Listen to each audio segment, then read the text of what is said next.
Hello दोस्तों। स्वागत है आप सभी का शिक्षा साथी प्लेटफॉर्म पे। मैं अभी यादव। आज के ही दिन अंबेडकर का जन्म हुआ था 14 अप्रैल को 1891 में।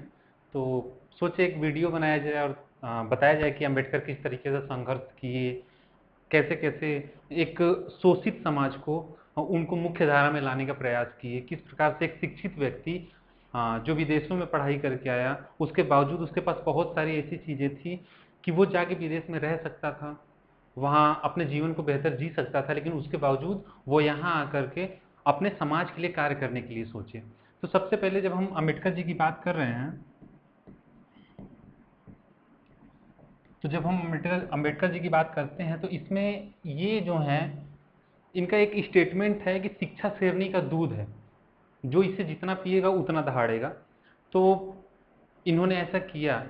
ये कह सकते हैं कि संविधान सभा के सबसे शिक्षित व्यक्तियों में से एक थे, और ये भी कह सकते हैं कि हाँ, सबसे शिक्षित थे।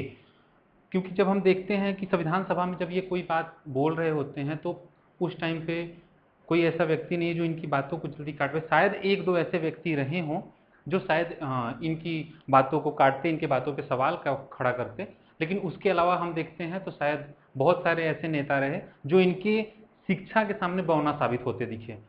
तो कहीं ना कहीं ये शिक्षा के क्षेत्र में किस प्रकार से अपने समाज के लिए कार्य किए, हम वो भी देखेंगे। तो जब हम अम्बेडकर की बात कर रहे हैं तो उनका स्टेटमेंट है ना कि आ, आपके हाथ, आपके पैर में जूते हों या ना हो, हाथों में किताब होना चाहिए।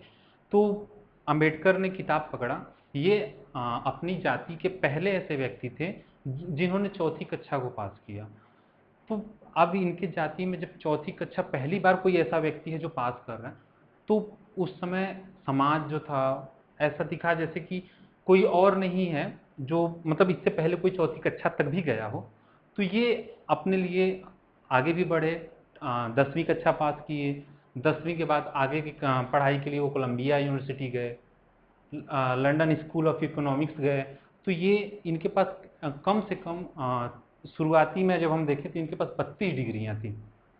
तीन पीएचडी इनके पास, 3 पीएचडी थी। बाद में चल के इनके पास चौथी पीएचडी भी हो जाती है।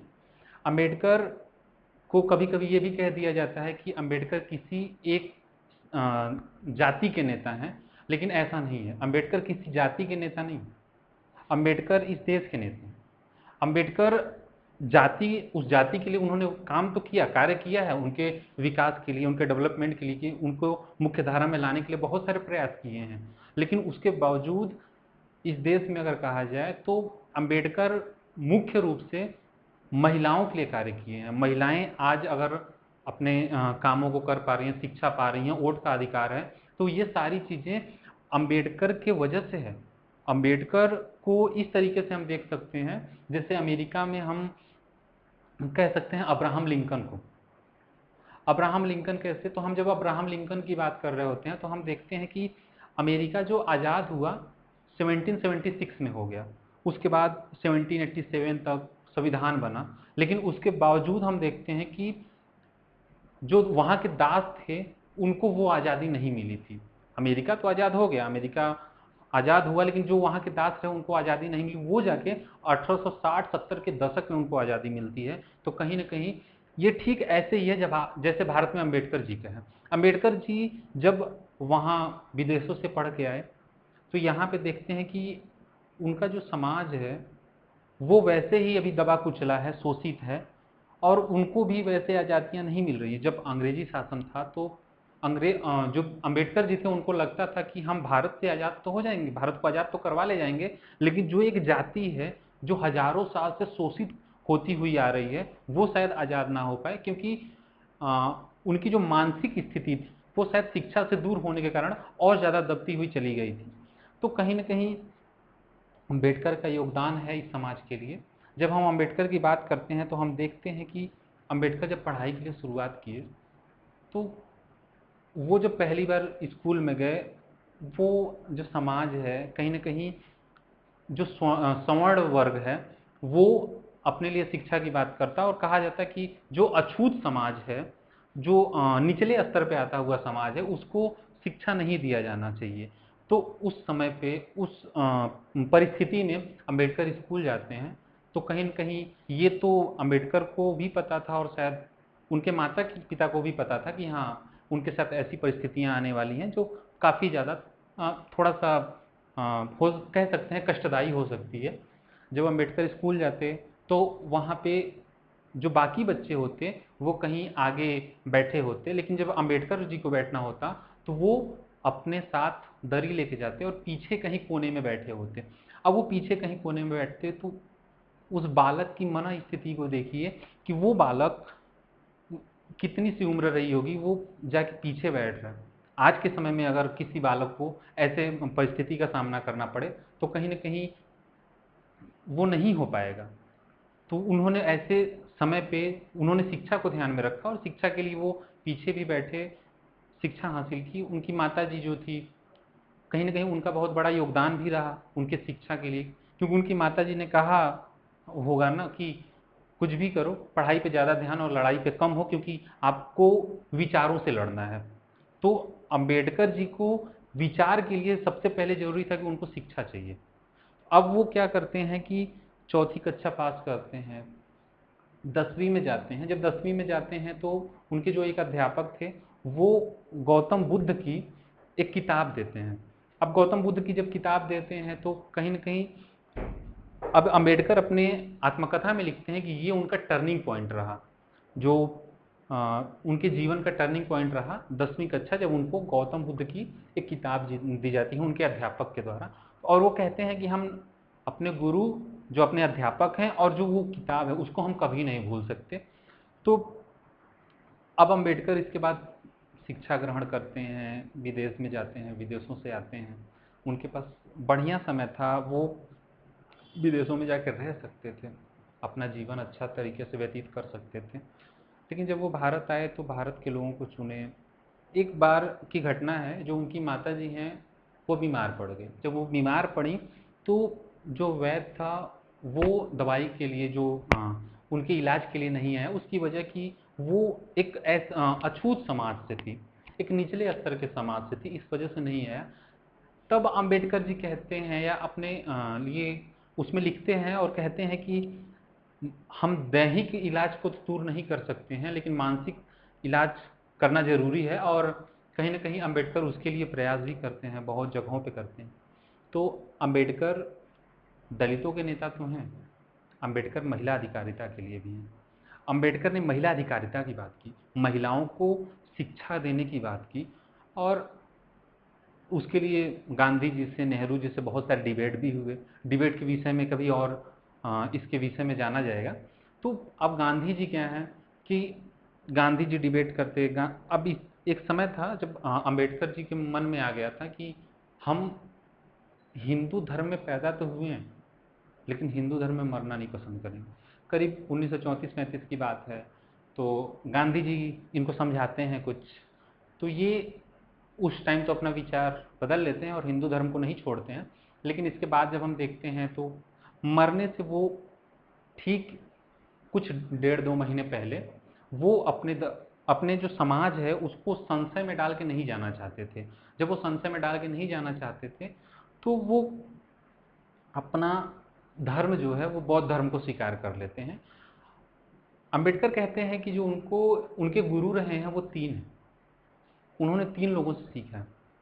पहले हैं गौतम बुद्ध, कबीर और ज्योतिबा फुले। अगर हम ज्योतिबा फुले की बात करें या कबीर की बात करें या गौतम बुद्ध की बात करें तो ये लोग जो हैं इन्होंने भी कहीं ना कहीं समानता की बात की, इन्होंने समाज में एकता की बात की, किसी को ऊंचा या नीचा नहीं रखा। जब हम ज्योतिबा फुले की बात करते हैं तो हम देखते हैं कि ये पहले ऐसे व्यक्ति थे जिन्होंने महिलाओं की शिक्षा की बात की। इन्होंने 1848 में ये महिलाओं के लिए शिक्षा के लिए पहले अपनी पत्नी को पढ़ाते हैं और खुद उसकी शिक्षा देने के बाद महिलाओं की शिक्षा की बात करते हैं। तो अब इन लोगों को अंबेडकर जी मानते, इनसे प्रेरणा लेते और अपने कार्य को करते। अंबेडकर जी की तरह ही एक अगर समाज में अगर किसी समाज का विकास देखना है ना तो अंबेडकर की तरह एक ऐसा नेता आप चुनिए जो उस आ, तरह की सोच रखे, उस तरह का विचार रखे और समाज को आगे बढ़ाने की कोशिश करे। तो शायद ऐसा हो सकता है कि वो समाज काफ़ी हद तक विकास कर जाए, क्योंकि अम्बेडकर की जब काफ़ी कम एज में भगवान को नापसंद रहा और काफ़ी कम एज में अम्बेडकर जी की मृत्यु हो गई। अगर शायद 10-15 साल और अम्बेडकर जी रहे होते तो शायद इस देश की आर्थिक स्थिति, सामाजिक स्थिति कुछ और होती, क्योंकि उनके जो विचार हैं, जो आइडियोलॉजी हैं, वो समानता के पक्षधर है। वो किसी धर्म के विरोधी नहीं रहे, वो किसी जाति के विरोधी नहीं रहे, वो केवल समानता के पक्षधर रहे। अम्बेडकर जी समानता के पक्षधर थे। वो समाज में सभी लोगों को समान अधिकार देने की बात करते हैं। जब हम बात करते हैं तो हम देखते हैं कि संविधान निर्माता के तौर पे इनको जाना जाता है। ये प्रारूप समिति जो ड्राफ्टिंग कमेटी थी उसके अध्यक्ष भी रहे। इन्होंने प्रारूप बनाया। हम जब देखते हैं कि समाज में सबसे पहले जब हम संविधान की बात कर रहे हैं तो संविधान में हम सबसे पहले देखते हैं कि संविधान में हमें सबसे पहले स्वतंत्रता नहीं दी गई, हमें धार्मिक स्वतंत्रता और बाकी चीज़ें नहीं दी गई। हमें सबसे पहले अनुच्छेद 14 से लेकर अनुच्छेद 18 के बीच में समानता की बात की गई है। हमें संविधान में भी समानता सबसे पहले दिखी। अल्पसंख्यकों की मन में भय ना हो उसके लिए उन्होंने आर्टिकल 29 और 30 का भी इसमें कहीं न कहीं उनका योगदान रहा। आज जब हम समानता की बात करते हैं और कहते हैं कि महिलाओं को अधिकार मिलना चाहिए या नहीं मिलना चाहिए, तो हम आज हमारी जो सरकारें हैं वो कहते हैं यूनिफॉर्म सिविल कोड लागू होनी चाहिए। शायद आज से पहले ही, बहुत पहले अम्बेडकर ने संविधान बनाते टाइम ही कहा था कि भारत में एक यूनिफॉर्म सिविल कोड लागू होना चाहिए, क्योंकि जब तक कानूनों में समानता नहीं होगा तब तक किसी भी महिला को अधिकार नहीं मिल सकता, किसी भी ऐसे व्यक्ति को अधिकार नहीं मिल सकता। तो कहीं ना कहीं यूनिफॉर्म सिविल कोड के वो पक्षधर रहे। तो अंबेडकर किसी धर्म के विरोधी नहीं थे। अंबेडकर ने जब मनुस्मृति जलाया तो वो किसी धर्म के विरोध में नहीं जलाया।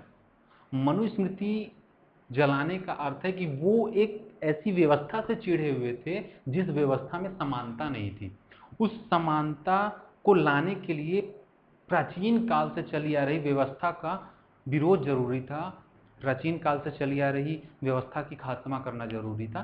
तो कहीं ना कहीं मनुस्मृति के जलाए जाने के पीछे की वजह एक व्यवस्था को हटा करके आज वर्तमान जो तत्कालीन समय है वहाँ पे समाज में समानता के लिए अपनाई गई ये किया गया, इसके लिए किया गया ये कार्य है। तो कहीं ना कहीं आप जब बात करते हैं तो अंबेडकर जी बहुत सारे ऐसे समय आए जब वो हिंदू धर्म में तो देखे कि यहाँ पे वर्ण व्यवस्थाएं हैं और बाकी चीज़ें हैं, अछूत माना जाता है। तो उन्होंने सोचा कि ईसाई धर्म या पारसी धर्म, तो वो जब विदेश से आए थे तो वो पारसी के यहाँ रहने आए, तो एक पारसी स्थान पे आए तो वहाँ पे भी उन्होंने अपना विरोध देखा और देखा कि इसमें कहीं ना कहीं विरोध है। जब वापस आए तो वो ईसाई दोस्त के यहाँ भी गए जो नया नया उनका मतलब ईसाई धर्म स्वीकार किए थे उनके दोस्त, तो वो भी कहते हैं कि नहीं हो पाएगा।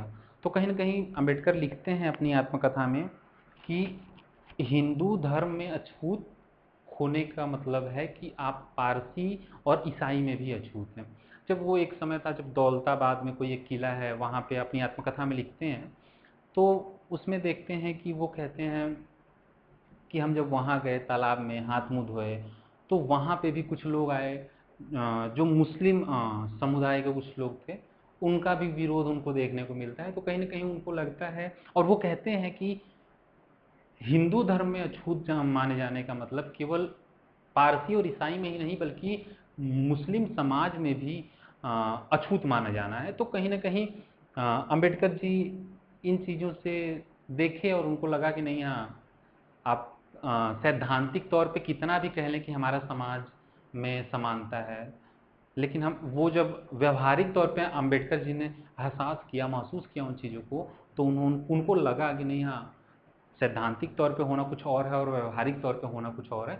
तो अंबेडकर जी बौद्ध धर्म की तरफ गए, क्योंकि बौद्ध धर्म जो था वो समानता की बात करता। उसमें जो व्यक्ति व्यक्ति के तौर पे समानता लाने का प्रयास करता, किसी व्यक्ति को भगवान ना बनाए जाने की बात होता।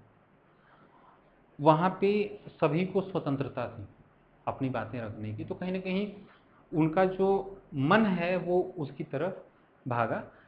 एक चीज़ कह सकते हैं कि अंबेडकर जी का वहाँ जाना हजारों साल से चली आ रही शोषण का प्रभाव रहा। अंबेडकर जी का बौद्ध धर्म अपनाना एक धर्म में हजारों साल से चली आ रही शोषण का प्रभाव रहा। क्योंकि आज करीब जब हम ऋग्वैदिक एरा की बात करते हैं तो वर्ण व्यवस्था आता है। वर्ण व्यवस्था में 4 भागों में डिवाइड किया जाता है, ब्राह्मण, क्षत्रिय, वैश्य, शूद्र। तो जब हम ये चीज़ें देखते हैं तो हम ये देखते हैं कि वहाँ पे जो वर्ण व्यवस्था थी वो कर्म आधारित थी, लेकिन बाद में चल के उत्तर वैदिक काल में वही वर्ण व्यवस्था जाति आधारित हो गई। तो जब वर्ण व्यवस्था कर्म आधारित से जब जाति आधारित हुई तो यहाँ से ही एक समुदाय का कहीं ना कहीं शोषण शुरू हुआ, और महिला शोषण भी इसी समय से शुरू हुआ। क्योंकि ऋग्वैदिक काल में जो महिलाएं होती वो सभा और समितियों में भाग लेती, लेकिन उत्तर वैदिक काल में ऐसा नहीं रहा। तो कहीं ना कहीं ये जो शोषण है और बाकी चीज़ें हैं, ये उनको इस धर्म को छोड़ करके किसी और दूसरे धर्म में जाने के लिए प्रभाव डाले। और ठीक है, अब अम्बेडकर के अगर संघर्षों को देखा जाए तो कहा जा सकता है कि अम्बेडकर समानता के लिए संघर्ष किए। अम्बेडकर के पास पर्याप्त मौके थे कि वो कहीं और जाके बेहतर जीवन जी सकते, लेकिन उसके बावजूद उन्होंने अपने समाज को चुना, समाज के अधिकार के लिए लड़े। तो अम्बेडकर हमारे देश के एक ऐसे नेता हैं जिनको विदेशों में भी आज भी सम्मान दिया जाता है। उन्होंने जिस विश्वविद्यालय से पढ़ा वहाँ पे भी उनकी मूर्ति बनी हुई है लाइब्रेरी में। तो कहीं ना कहीं अम्बेडकर का योगदान एक समाज को, एक शोषित समाज को मुख्य धारा में लाने में बहुत बड़ा रहा। और शायद आज जो संविधान हमारे सामने है, संविधान का पूरा प्रारूप, संविधान में कौन कौन से कैसे अधिकार होने चाहिए, ये कहीं न कहीं अम्बेडकर जी की वजह से है।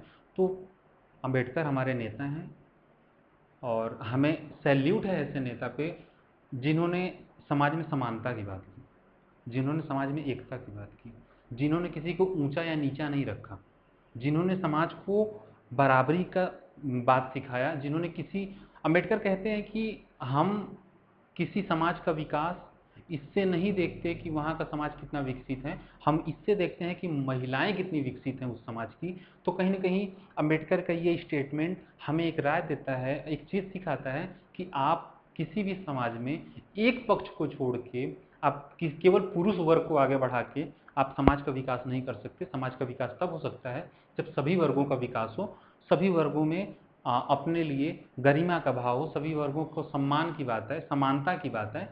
तो ये अंबेडकर के अपने कर्म रहे, अंबेडकर के अपने संघर्ष रहे, जिससे समाज को सीखना चाहिए। समाज को आज संविधान से चलना चाहिए, संविधान को पढ़ना चाहिए। क्योंकि ये भी है कि अंबेडकर ने संविधान लिखा है तो जरूरी नहीं है कि संविधान लिखा गया हो तो संविधान पढ़ा भी जा रहा हो। तो संविधान पढ़ना जरूरी है, संविधान समझना जरूरी है, आपके कौन कौन से अधिकार हैं, किस प्रकार से आप जागरूक हो सकते हैं अपने अधिकारों के लिए, इसके लिए संविधान जरूरी है। संविधान जब आप पढ़ेंगे तो आपको पता चलेगा इसमें हमारे कौन कौन से अधिकार हैं, किस प्रकार से हमें समानता की बात की गई है, किस प्रकार से हमें किसी भी तरीके के भेदभाव की बात नहीं की गई है। अम्बेडकर जी ने मरने से पहले ही, अगर हम बात करें तो उनकी मृत्यु से पहले ही उन्होंने अस्पृश्यता कानून 1955 में लागू करवा दिया।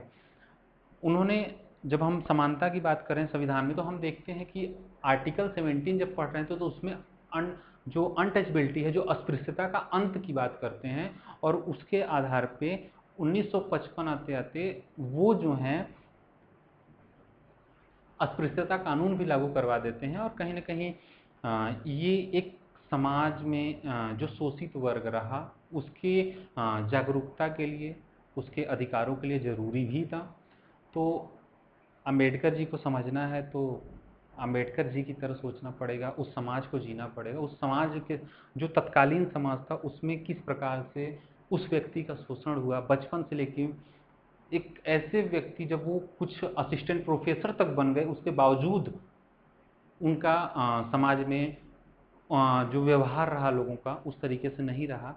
तो एक शोषित, वंचित जो समाज रहा उसके नेता के तौर पे उभरे, महिला अधिकारिता के तौर पे उभरे। तो कहीं ना कहीं जो समाज है उसके समानता की बात की है।